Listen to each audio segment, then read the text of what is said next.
Hello members. अब देखो आज कुछ स्टॉक्स डिस्कस करने वाले हैं। कुछ स्टॉक में काफी तगड़ी न्यूज आ रही है। ठीक है, मैं अगर यहाँ पे बात करने जाऊँ, यहाँ पे सबसे पहला स्टॉक वो है सुजलॉन के अंदर। यहाँ पे पार्टनरशिप होती हुई दिखाई दी है जिंदाल के साथ, जेंसॉल, इंडिया सीमेंट और जिंदाल वर्ल्ड वाइड।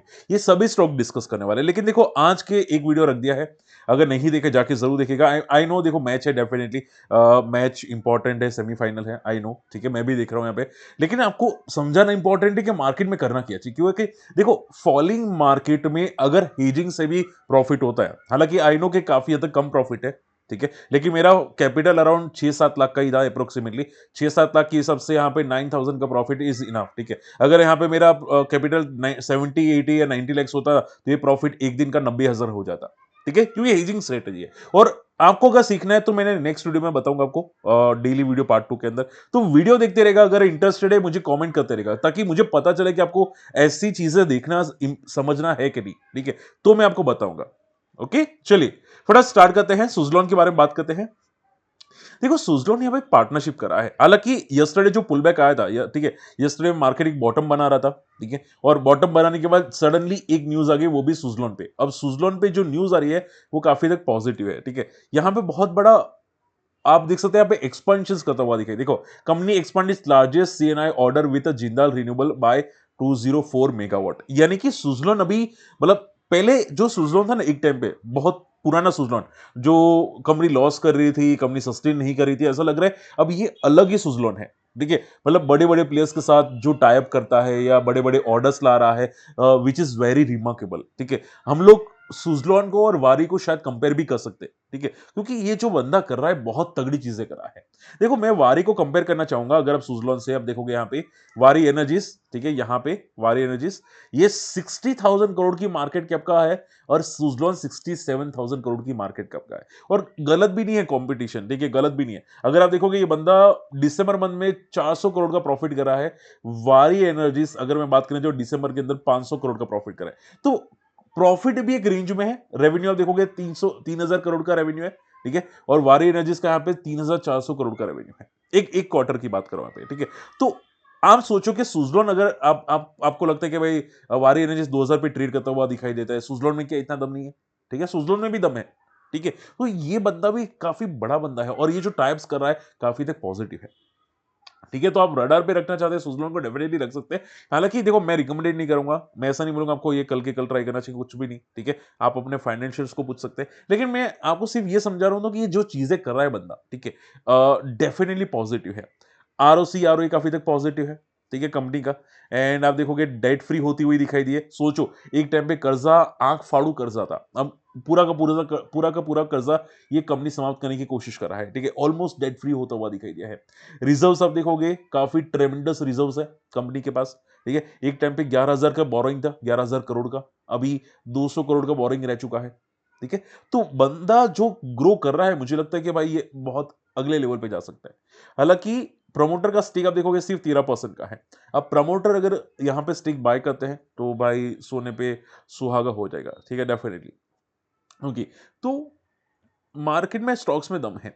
अब देखो, एक सिंपल क्वेश्चन ये आता है, सर चलो मान लो सर दम है, ठीक है, लेकिन ये बढ़ क्यों नहीं रहा? सिंपल बात है, बढ़ क्यों नहीं रहा? ठीक है, आई एम श्योर आपके ये क्वेश्चन होंगे। देखो, रीजन क्या है समझो। मार्केट है ना, कंटिन्यूसली फॉल करा है। एफआई की सेलिंग है लगातार, स्टॉक में भी एफआई की सेलिंग है। आप देखोगे, देखो स्टॉक में भी यहाँ पे एफआई ने सेल किया है, प्रमोटर एफआई ने यहाँ पे बिकवाली की है। तो डेफिनेटली थोड़ा तो वो फॉल करेगा ही करेगा। और मार्केट की कंडीशंस अभी ऐसी नहीं है कि कोई म्यूचुअल फंड वाले खरीदे या कोई रिटेल इन्वेस्टर्स खरीदे। मार्केट की कंडीशंस काफी वीक है।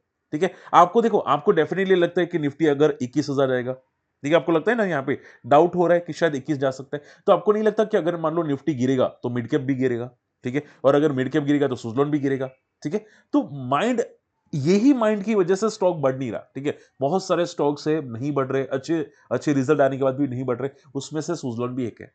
आप समझ पा रहे मेरी बातें? ठीक है, तो ये चीजें आपको रडार पे रखनी चाहिए। हालांकि न्यूज आती रहती है, छोटी मोटी न्यूज, लेकिन अभी जिस तरह से नहीं बढ़ रहा उसका रीजन ये है। ओके, इसके अलावा जेंसोल इंजीनियरिंग, देखो जेंसोल इंजीनियरिंग बंदा क्रैश होता हुआ दिखाई दिया, 20% की लोअर सर्किट मारता हुआ दिखाई दिया। अब देखो रीजन क्या है, जेंस और इंजीनियरिंग 20% की लोअर सर्किट क्यों मारे, रेटिंग डाउनग्रेड।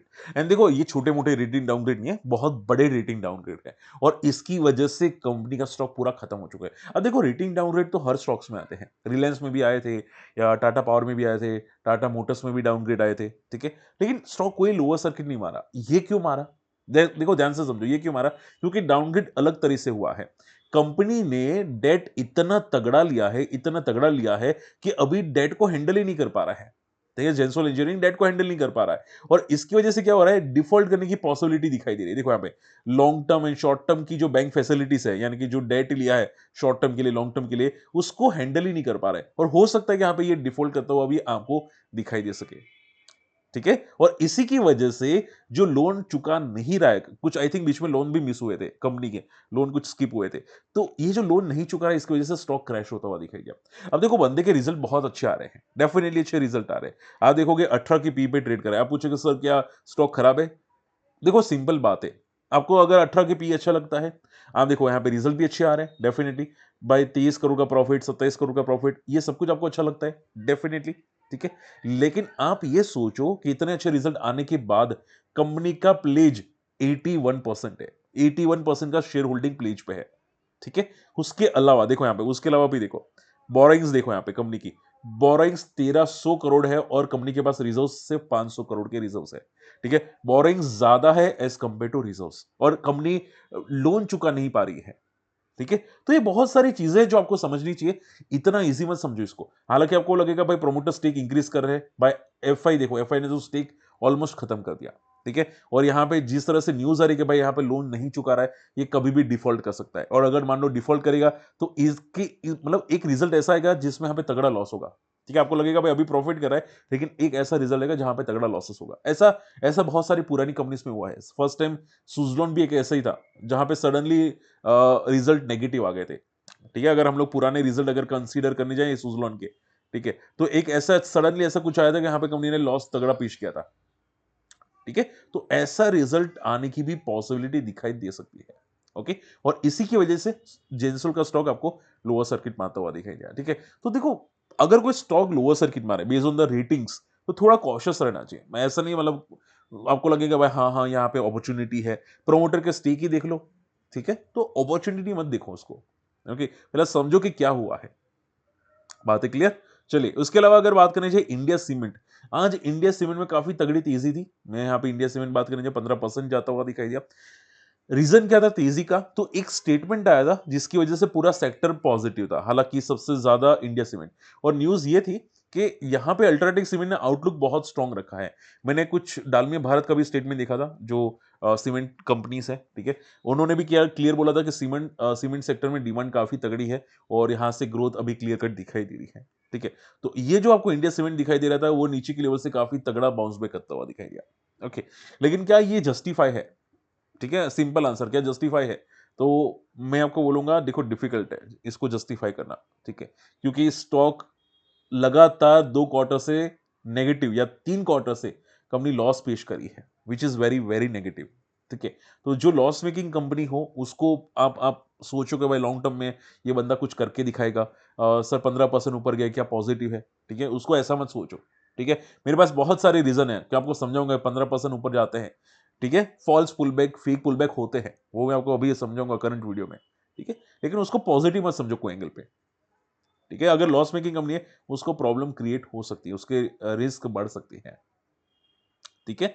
चलिए हालांकि एक एक चीज यहां पे आप देखोगे प्रमोटर का स्टेक काफी अच्छा बढ़ता हुआ दिखाई दे करंट क्वार्टर के अंदर, एंड एफआई डीआई के होल्डिंग थोड़ी सी कम होती हुई दिखाई दी, डीआई की बड़ी है, एफआई की काफी कम होती हुई दिखाई दी। तो इसके रिजल्ट देखिएगा इंडिया सीमेंट के, अगर अच्छे रिजल्ट फ्यूचर में आना स्टार्ट होते हैं तो फिर इसमें दम है, बाकी तो अभी तो काफी रिस्की मोड पे दिखाई दे रहा है स्टॉक, ओके। उसके अलावा यहाँ पे एक स्टॉक है, वो है जिंदाल वर्ल्ड वाइड। ये कंपनी ने बोनस दिया था 4:1, और बोनस देने के बाद यस्टरडे अपर सर्किट 20% की, कौन?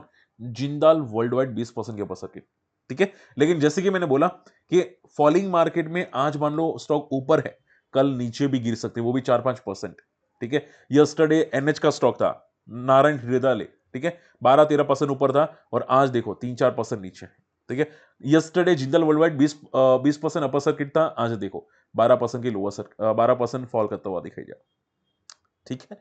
तो पॉइंट क्या आ जाता है कि जो बोनस आता है, कभी-कभी लोग पॉजिटिव बोलते हैं, चीयर करते हैं कि भाई बोनस आ रहा है, पॉजिटिव है। तो स्टॉक बोनस देने के बाद 20% अपर सर्किट भी मारता है, ठीक है? आई थिंक बीएसई भी स्टॉक ऐसा ही हुआ था। बीएसई में भी कुछ 10-12% की मोमेंटम आई थी बोनस के या स्प्लिट के बाद, उसके बाद गिर गया था, ठीक है? तो ये टेम्पररी मूव होती है। जैसे कि मैं हमेशा बोलता हूँ, फॉलिंग मार्केट में कुछ भी होता है, मोमेंटम आती है, उसको पॉजिटिव मत समझो, ठीक है? वो टेम्पररी मूव होती है। उसके बाद अगर मान लो आप सोचो सर मैं 1 दिन के लिए होल्ड करूँगा, मुझे प्रॉफिट तगड़ा मिलेगा, दूसरे दिन इतना बड़ा गिर जाएगा, पता भी नहीं चलेगा और आप स्टॉक में कब स्टक हो जाओगे पता भी नहीं चलेगा। तो इसकी वजह से हेजिंग स्ट्रैटेजी बहुत अच्छी होती है। फॉलिंग मार्केट में कम से कम आपका लॉस तो नहीं होता। बात समझ में आई है? ठीक है। तो बस उतना ध्यान में रखिएगा, शॉर्ट टर्म में कोई भी स्टॉक आप सोचो भाई ये पॉजिटिव, फलाना पॉजिटिव, टिकरा पॉजिटिव, वो डिफिकल्ट है। ठीक है? चलिए, आई होप आज का वीडियो समझ में आए। देखो, मेरी जैसे चीज़ें कोई नहीं समझा था मार्केट में, वीडियो को लाइक कर देना सपोर्ट के लिए एटलीस्ट, ठीक है? ताकि मुझे पता चले। एंड वीडियो ट्रेंडिंग में भी है अगर आप लाइक करते हैं, और चैनल को सब्सक्राइब कर देना। आप देखो, वीडियो को शेयर ज़रूर करना अपनी कम्युनिटी में, फेसबुक, व्हाट्सएप, आपका जो भी ग्रुप है वहाँ पे शेयर ज़रूर करना। ठीक है? ताकि थोड़ा-सा लोग देखें, समझें, सीखें मार्केट को हमारे साथ, ठीक है? बाकी आप हमारे फ्री टेलीग्राम चैनल को भी जॉइन कर सकते हैं। काफ़ी लोग मेंबर्स हैं, काफ़ी लोग जुड़े हुए हैं, ठीक है? एंड काफ़ी इंपॉर्टेंट न्यूज़, इन्फॉर्मेशंस तो मैं शेयर करता रहता हूँ। अगर आप इंटरेस्टेड है, ज़रूर जॉइन कर सकते हैं। और आप हमारी इन्वेस्टर्स कम्युनिटी को भी जॉइन कर सकते हैं, हमारे लिंक से अकाउंट ओपन करके। मिलते हैं अगले वीडियो में, तब तक के लिए गुड बाय। जय हिंद।